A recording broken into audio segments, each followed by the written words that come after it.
Hello, good afternoon दोस्तों। आज फिर आपकी PCOS and fertility specialist doctor Shabnam आपके साथ लाइव जुड़ रही हैं। और जैसा कि मैंने आपसे प्रॉमिस किया था कि मैं अगले सप्लीमेंट के साथ आपके सामने हाजिर होंगी। तो आज हम थर्ड पीसीओएस सप्लीमेंट की बात करेंगे और आप सब मुझसे जुड़ते रहिएगा। और आप प्लीज़ इस वीडियो को भी ज़रूर लास्ट तक वॉच कीजिएगा। और जिन लोगों ने मेरे पिछले 2 वीडियोस को जिन लोगों ने नहीं देखा है वो लोग YouTube पे जाकर मेरी वीडियोस को वॉच कर सकते हैं। मैं YouTube का आईडी आपको बता देती हूँ। That is PCOS PCOD specialist. उस पे जाके मेरी YouTube की सारी वीडियोस को वो लोग वॉच कर सकते हैं जो मैंने आपके पीरियड्स के रिगार्डिंग, आपके पीसीओएस के रिगार्डिंग और पिछले 2 सप्लीमेंट्स के रिगार्डिंग मैंने बनाई थी। आपके इंस्टाग्राम पे मैंने सेशन किया था और उस पर मैं अपलोड करती रहती हूँ। तो आप मेरे यूट्यूब चैनल से जुड़िए ताकि आप कोई भी वीडियो मिस नहीं कीजिए। तो आज का जो टिप ऑफ द डे है that is third supplement for PCOS और पीसीओडी इज जिंक। जिंक का हमने बार बार जिक्र किया है और आज बहुत डिटेल में जिक्र करेंगे।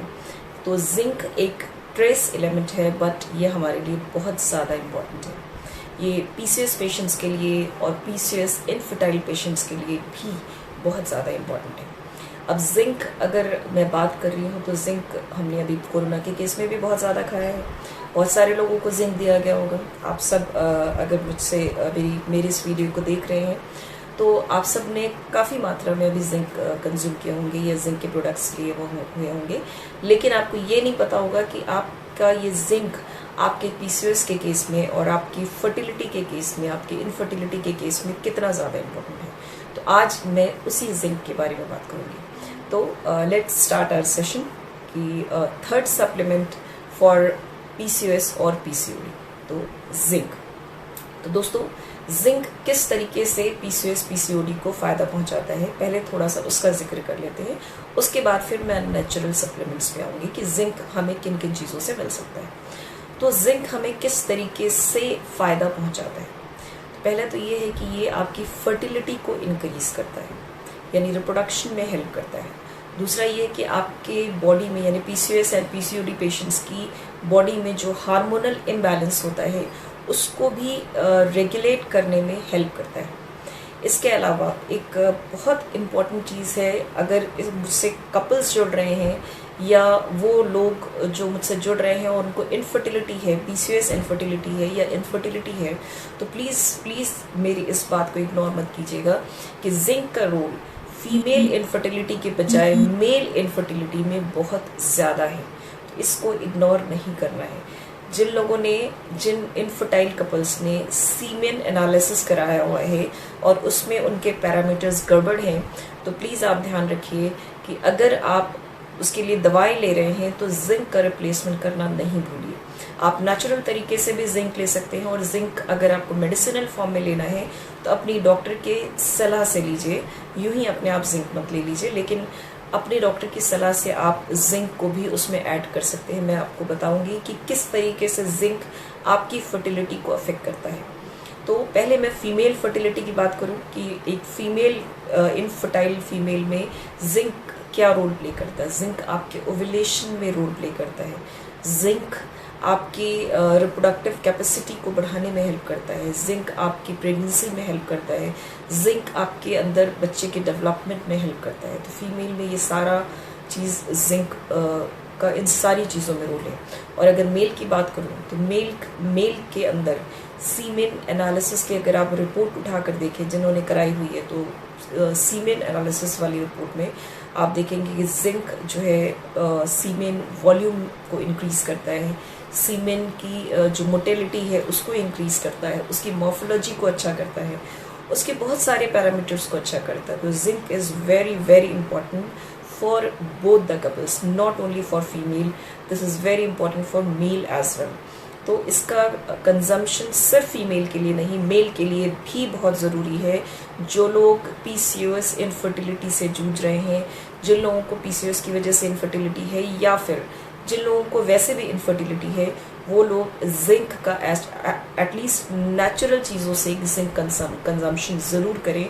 और क्योंकि हो सकता है कि आपकी डॉक्टर आपको किसी न किसी फॉर्म में जिंक दे रही हो, तो अगर से आप नेचुरल सोर्सेज से जिंक ले रहे हैं और अगर आपको लगता है कि नहीं आपको जिंक की टैबलेट्स लेनी है तो अपनी डॉक्टर की सलाह से लीजिए, क्योंकि अगर आप एक्सेस में ले लेंगे तो वो भी नुकसान करेगा। ओके, तो एक तो ये हो गया कि जिंक आपकी फर्टिलिटी में कितना सहायक होता है, बोथ मेल एंड फीमेल दोनों की फर्टिलिटी में। उसके अलावा जिंक हमें और कहाँ कहाँ पे हेल्प करता है, एक पीसीओएस और पीसीओडी पेशेंट में और कहाँ कहाँ पे हेल्प करता है, तो हेयर लॉस की समस्या वालों को भी जिंक बहुत हेल्प करता है। तो आपकी जो हेयर लॉस की समस्या है, जो पीसीओएस की काफ़ी बड़ी समस्या है, बहुत सारे पेशेंट आते हैं हमारे पास कि एक्सेसिव हेयर लॉस होता है। तो हमने हेयर लॉस को कवर भी किया था, अभी एक सेशन किया था कुछ दिन पहले, उसमें हेयर लॉस की समस्या को कवर भी किया था और मेरे ख्याल से मैंने उसमें भी जिंक का जिक्र किया था। और अभी अलग से जिंक वापस से मैं बता रही हूँ कि जिंक हेयर लॉस की समस्या को भी कम करता है। उसके अलावा उसमें कुछ लोगों ने मुझसे क्वेश्चन पूछा था कि हिर्सुटिज्म के बारे में बताइए। हालांकि हिर्सुटिज्म के बारे में मैं एक अलग से सेशन करूंगी, वो कब करूंगी वो आप लोग डिसाइड करेंगे कि आप लोग कितना मेरे यूट्यूब के वीडियो को वॉच कर रहे हैं, कितने लोग सब्सक्राइब कर रहे हैं। जितने ज़्यादा लोग करेंगे उतना ही ज़्यादा मैं टॉपिक्स को कवर करती जाऊँगी। तो जिंक आपके हिर्सुटिज्म को भी कवर करता है, यानी कि हिर्सुटिज्म की प्रॉब्लम यानी एक्स्ट्रा हेयर ग्रोथ जो आपके ये चिन पे होता है या आपके अपर लिप्स पे होता है या एक्स्ट्रा ग्रोथ जो होता है पीसीओएस में, उसकी समस्या को भी कम करने में सहायक होता है। तो बेस्ट कॉम्बिनेशन जो होता है zinc along with calcium along with vitamin D, ये सारी चीज़ें अगर साथ में हम देते हैं तो आपकी हिर्सुटिज्म की समस्या काफ़ी हद तक कम हो सकती है। लेकिन ऐसा नहीं है कि सिर्फ इन्हीं से कम हो सकती है, लेकिन अगर आपका ट्रीटमेंट चल रहा है तो आप साथ में ये ले सकते हैं। लेकिन अगर आपको टैबलेट के फॉर्म में लेना है तो डॉक्टर की सलाह के साथ लीजिए, अपने से यूं ही कंजम्पशन नहीं लेना है। तो यहाँ पे मैं नेचुरल सोर्सेज बता रही हूँ, तो नेचुरल चीज़ें आप ले सकते हैं दोस्तों, क्योंकि नेचुरल चीज़ें आपको नुकसान नहीं पहुँचाएंगी। लेकिन अगर आपको मेडिसिन लेनी है तो प्लीज़ प्लीज़ अपने डॉक्टर की सलाह से लीजिए। और अगर आपको मुझसे कंसल्ट करना है तो आप मेरी क्लिनिक के नंबर पे व्हाट्सएप कर सकते हैं वीडियो कंसल्टेशन या ऑडियो कंसल्टेशन के लिए, and the number is 8800740215। Again I am repeating 8800740215। मेरी क्लिनिक मेहरौली दिल्ली में है जहाँ मैं प्रैक्टिस करती हूँ। सो जितने भी दूर के लोग हैं वो मुझसे वीडियो कंसल्टेशन के थ्रू कंसल्ट करते हैं, तो अगर आप चाहें तो कंसल्ट कर सकते हैं, नहीं तो अपनी गायनेकोलॉजिस्ट से या अपने पीसीओएस स्पेशलिस्ट से। अगर आपको मेडिसिन के फॉर्म में लेना है तो आप उनके सलाह के साथ लें। और अभी जो हम सेशन कर रहे हैं ये सारे नेचुरल मेथड्स पे हम ये सेशन कर रहे हैं कि आप नेचुरली क्या ले सकते हैं। तो नेचुरल चीज़ें आपको नुकसान नहीं करेंगे, क्योंकि नेचुरल चीज़ें तो आप वैसे भी खाते हैं। तो किन चीज़ों को थोड़ा सा ज़्यादा खाएं, आपको उन चीज़ों पे ध्यान देना है। तो आपकी हिर्सुटिज्म की प्रॉब्लम को भी कम करने में जिंक सहायक हो सकता है। अच्छा, ये तो हो गई ये बात कि आपकी किन किन प्रॉब्लम्स में ये सहायक हो सकता है। इसके अलावा और जिंक क्या कर सकता है? इसके अलावा जिंक आपकी बॉडी में जो इन्फ्लेमेशन होता है, यानी कि मैंने एक काफ़ी दिन पहले एक सेशन किया था कि पीसीओएस पेशेंट्स में काफ़ी पीसीओएस, मैं ये नहीं कहूँगी कि हर एक पीसीओएस पेशेंट में, लेकिन पीसीओएस पेशेंट्स में इन्फ्लेमेशन की समस्या होती है। तो जिंक आपके इन्फ्लेमेशन को कम करने में भी काफ़ी सहायक होता है। जिंक आपके एक्ने की समस्या को कम करने में भी सहायक होता है। तो अगेन आई एम सेइंग कि मैंने आपको बोला कि एक्ने की समस्या को कम करने में भी सहायक होता है। तो अगर से आपको जिंक मेडिसिन के फॉर्म में लेना है तो प्लीज़ प्लीज़ अपने डॉक्टर की सलाह से लीजिए, नहीं तो नेचुरल सप्लीमेंट आप लीजिए। लेकिन नेचुरल जिनको कमी ज़्यादा है तो उनको हो सकता है कि मेडिसिन की ज़रूरत पड़ सकती है। तो मेडिसिन के लिए आप डॉक्टर की सलाह से लीजिए, लेकिन सप्लीमेंट्स आप नेचुरल सप्लीमेंट्स आप ले सकते हैं। तो अब हम आते हैं कि एक तो ये हो गया कि आपके एक्ने की समस्या को ये कम कर सकता है, हिर्सुटिज्म को कम कर सकता है, और आपकी इंसुलिन रेजिस्टेंस या हार्मोनल इम्बैलेंस जो आपकी बॉडी में पीसीओएस पेशेंट्स की बॉडी में हो रहे हैं उनकी समस्या को भी कम कर सकता है। अच्छा, अब बात करते हैं कि जिंक हमारे किन किन चीज़ों में पाया जाता है, यानी कि नेचुरली इस चीज़ को कम करने के लिए हम क्या कर सकते हैं। उससे भी पहले और एक इम्पॉर्टेंट पॉइंट मैं आप लोग बता दी जाऊँ कि आपको जो प्री मेंस्ट्रुअल सिम्टम्स होते हैं, जिसको हम शॉर्ट में पीएमएस बोलते हैं, प्री मेंस्ट्रुअल सिम्टम, उसको हम बोलते हैं प्री मेंस्ट्रुअल सिम्टम, यानी कि आपको पीरियड्स आने से 2-3 दिन पहले या 1-2 दिन पहले आपको काफ़ी प्रॉब्लम होती है, और पीरियड शुरू होता है तो उसके 1-2 दिन बाद ये प्रॉब्लम चली जाती है। तो इनको कहते हैं प्री मेंस्ट्रुअल सिम्टम्स यानी पीएमएस। तो जिनको पीएमएस की समस्या है उनको भी जिंक काफ़ी हद तक उनके लिए सहायक हो सकता है। ऐसा देखा गया है कि कुछ स्टडीज़ में ऐसा देखा गया है कि आपके पीरियड आने से 2 वीक पहले, जिसको कि हम ल्यूटेल फेज कहते हैं, पीरियड आने से 2 वीक्स पहले वाला फेज जो होता है उसको ल्यूटेल फेज कहते हैं। तो ऐसा देखा गया है कि कई सारे पेशेंट्स में जिनमें पीएमएस की समस्या होती है उनमें ल्यूटेल फेज में, यानी कि पीरियड आने के 2 वीक्स पहले वाले फेज में जिंक की डेफिशिएंसी होती है। मतलब ऐसा नहीं है कि सारे पेशेंट्स में ऐसा मिला है, लेकिन कई सारे पेशेंट्स में ऐसा देखा गया है। तो जिनको पीएमएस की समस्या है उनको भी जिंक फायदा पहुंचा सकता है, यानी कि उनकी पीएमएस की समस्या को काफी हद तक जिंक कम कर सकता है। तो आप वो सारे पेशेंट्स जिनको की पीरियड्स में पेन होता है, हेवीनेस होती है, ब्लॉटिंग होता है, या फिर इस तरह की कोई भी समस्या होती है, तो वो भी जिंक नेचुरल फॉर्म में तो एटलीस्ट ले सकते हैं। और अगर अगेन मेडिसिन अगर आपको लेनी है तो आप अपने डॉक्टर की सलाह से लीजिए। ओके, अब आते हैं कि क्या क्या सप्लीमेंट्स हम ले सकते हैं, नेचुरल चीज़ें क्या क्या ले सकते हैं जो कि हमारी जिंक की कमी को कुछ हद तक पूरा कर सकें, जो कि हमें नुकसान भी नहीं पहुंचाए और हमारी जिंक की कमी को पूरा कर सकें। तो दोस्तों मैं अपने पीसीओएस पेशेंट्स को हालांकि रिकमेंड करती हूँ कि रेड, जो अभी पहले मैं बात कर लेती हूँ, जो लोग नॉनवेज खाते हैं तो उनको हालांकि मैं रेड मीट मना करती हूँ, लेकिन जिनको इस तरह की समस्या है तो उनको कभी कभी वो रेड मीट ले सकते हैं, क्योंकि रेड मीट में जिंक पाया जाता है।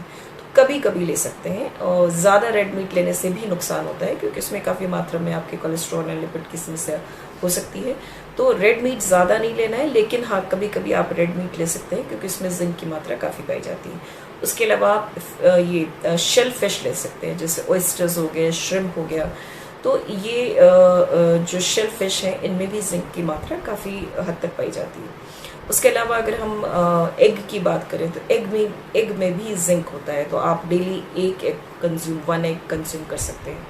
अब हम आते हैं कि अगर जो नॉन वेज, ये बात हो गया, अगर वेजिटेरियंस की बात करूँ तो उनको जिंक कहाँ से मिल सकता है, तो लेग्यूम फैमिली में जिंक मिल सकता है। आपको जिंक बनता है, जैसे चिकपीस हो गए, बीन्स हो गया, लेंटल्स हो गया, इनमें जिंक पाया जाता है। उसके अलावा आपको और किस में जिंक मिल सकता है, तो एग मैंने आपको बता दिया, लेकिन वो नॉन वेज वाले फूड में आ जाता है। उसके अलावा आपको नट्स में जिंक मिल सकता है। नट्स में किन नट्स में आपको जिंक मिल सकता है, आपको सबसे पहले आ गया पीनट्स, देन कैश्यूज, उसके अलावा फिर आपका आ गया एलमंड्स। तो पीनट्स, कैश्यूज एंड एलमंड्स में आपको जिंक मिल सकता है, बट इनको बहुत ज़्यादा कंज्यूम नहीं करना है, एक लिमिट में कंज्यूम करना है। जैसे मैं अपने पेशेंट्स में अगर बोलती हूँ खाने के लिए, तो मैं बोलती हूँ 3-4 पीसेस डेली आप ले सकते हैं। तो इनको लिमिट में लेना है, ऐसा नहीं है कि अनलिमिटेड आप ले दे रही है, ठीक है। तो नट्स में आपको जिंक मिल सकता है। उसके अलावा डेयरी प्रोडक्ट में किन किन चीज़ों में जिंक आपको मिल सकता है, आपको मिल्क में मिलेगा जिंक, आपको चीज़ में मिलेगा जिंक। तो ये डेयरी प्रोडक्ट है जिनमें आपको जिंक मिल सकता है। उसके अलावा डार्क चॉकलेट, कई बार हमने जिक्र किया डार्क चॉकलेट में, तो डार्क चॉकलेट में बहुत सारी चीज़ें मिलती हैं दोस्तों। तो चॉकलेट का नाम सुनते ही बहुत सारे लोग एकदम मुंह में पानी आ जाता है, चॉकलेट खाना है। तो डार्क चॉकलेट मैंने बोला नहीं कि आप सोचोगे मैम ने तो बताया डार्क चॉकलेट गए और बाजार से लेकर आके और एक दिन में पूरा एक चॉकलेट खा लिया।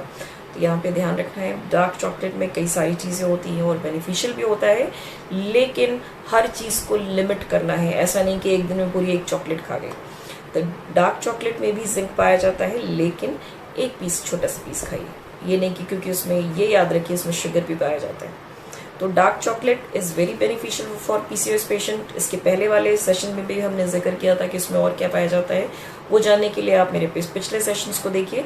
लेकिन अभी हम जिंक की बात कर रहे हैं, तो डार्क चॉकलेट में जिंक पाया जाता है। तो आप डार्क चॉकलेट भी खाइए, लेकिन प्लीज़ आप इस चक्कर में नहीं आइए कि मैंने आपको बोला, बार बार मैंने जिक्र किया कि डार्क चॉकलेट खाना है तो आप पूरी चॉकलेट एक दिन में खा रहे हो। तो उल्टा आपको असर होने के बजाय आपको नुकसान होगा, क्योंकि इसमें काफ़ी अमाउंट में आप मीठी होती है, तो जाहिर सी बात है शुगर होता है। तो डार्क चॉकलेट खाना है, लेकिन एक लिमिट में खाना है, यानी एक पीस आप डेली खा सकते हो। तो एक छोटा पीस डार्क चॉकलेट का आप डेली खा सकते हो। Dark chocolate is beneficial for PCOS patients. अच्छा, उसके अलावा ये सारी चीज़ें मैंने आज आपको जिक्र की, डार्क चॉकलेट हो गया, एग हो गया, डेयरी प्रोडक्ट, ये सारी चीज़ें हैं ऐसी हैं जो कि आपको नुकसान नहीं पहुँचाएंगी। तो दोस्तों, जिंक अगर आपको टैबलेट फॉर्म में लेनी है तो प्लीज़ अपने डॉक्टर से कंसल्ट करके लीजिए। एक रफ सा मैं आपको आइडिया बता देती हूँ, 30 to 50 मिलीग्राम के आसपास अगर आप, जिनको डेफिशिएंसी है वो जिंक का सेवन कर सकते हैं। बट प्लीज़ प्लीज़ अपने से नहीं लीजिए, आप अपने डॉक्टर के मशवरे के साथ लीजिए, क्योंकि जिंक की समस्या अगर आपके अंदर है तो आपके अंदर बहुत सारी प्रॉब्लम हो सकती है। तो मेरे वो सारे पीसीओएस पेशेंट्स जो मुझसे जुड़ रहे हैं या मेरा ये वीडियो देखेंगे, या फिर वो सारे लोग जो मेरे पेशेंट नहीं हैं फिर भी मुझे देख रहे हैं, तो प्लीज़ प्लीज़ आप अपने इस कमी को पूरा कीजिए, नेचुरल तरीके से एटलीस्ट पूरा कीजिए। और अगर आप अपने डॉक्टर से बात कर रहे हैं तो उनसे आप बात करके इसका सप्लीमेंट ले सकते हैं।